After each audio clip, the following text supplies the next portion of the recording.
நீலகிரி மாவட்டம் பந்தலூரில் 3 வயது குழந்தையை தாக்கிக் கொன்ற சிறுத்தையை பிடிக்க வேண்டும் என்று அப்பகுதி மக்கள் ஏற்கனவே ஆர்ப்பாட்டத்தில் ஈடுபட்ட நிலையில் தற்போது இந்த சிறுத்தைக்கு மயக்க ஊசி செலுத்தப்பட்டிருப்பதாக சற்று முன்னர் வந்திருக்கக்கூடிய செய்தி தெரிவிக்கிறது. கூடுதல் விவரங்களை எமது செய்தியாளர் சுரேஷ்குமாரிடம் கேட்கலாம். சுரேஷ்குமார், வணக்கம். இந்த சிறுத்தையை பிடிப்பதற்கான எத்தனை குழுக்கள் அமைக்கப்பட்டிருக்கின்றன, அவை எப்படி செயல்பட்டுக் கொண்டிருக்கின்றன?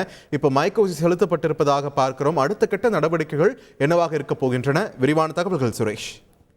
வணக்கம். நீலகிரி மாவட்டம் கூடலூர் அடுத்துள்ள பந்தலூர் பகுதிகளில் கடந்த 6 மாத காலமாக ஒரு சிறுத்தை ஒன்று அங்குள்ள நாய்கள் மற்றும் ஆடுகள் போன்ற வீட்டில் வளர்க்கக்கூடிய பிராணிகளை வந்து வேட்டையாடி வந்தது. இந்த நிலை கடந்த 10 நாட்களுக்கு முன்பு ஏலமனா என்னும் இடத்தில் ஒரே நாளில் 3 பெண்களை சிறுத்தை தாக்கியது. அதில் ஒரு பெண் உயிரிழந்தார். அதன் பின்பும் ஒரு 5 நாட்களுக்கு பிறகு ஒரு குழந்தையை வந்து சிறுத்தை தாக்கியது. அதன் பின்பு மக்கள் போராட்டத்தை அடுத்து டாக்டர், அதாவது கால்நடை மருத்துவர்கள் குழுக்கள் மற்றும் ஆங்காங்கே கூண்டுகள் வைக்கப்பட்டு சிறுத்தை பிடிக்க தீவிரமாக வனத்துறையினர் நடவடிக்கையில் ஈடுபட்டனர். இருந்த போதும் நேற்று மாலை ஜார்க்கண்ட் மாநிலத்தை சேர்ந்த தேயிலை தோட்ட தொழிலாளியின் 3 வயது குழந்தை, அந்த குழந்தையை வந்து சிறுத்தை வந்து தேயிலை தோட்டத்துக்கு இழுத்து சென்று கொன்றது. இது பெரும் பரபரப்பை ஏற்படுத்தியதோடு அங்குள்ள மக்களிடையே அச்சத்தை ஏற்படுத்தி பெரும் போராட்டம் வெடித்தது.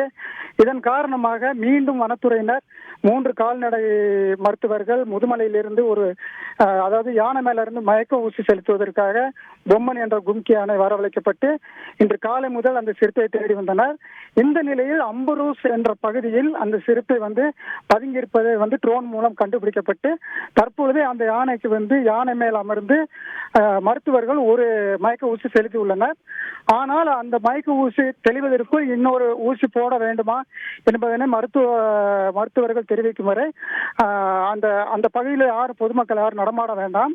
ஒருவேளை மயக்கம் அடைந்து விட்டால் உடனடியாக சிறுத்தையை அங்கிருந்து கூண்டில் வைத்து கொண்டு செல்லப்படும் எனவும் வனத்துறை தெரிவித்தனர்.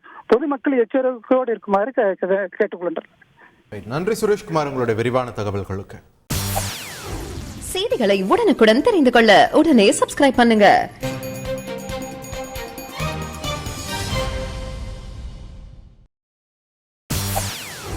செய்திகளை உடனுக்குடன் தெரிந்து கொள்ள உடனே சப்ஸ்கிரைப் பண்ணுங்க.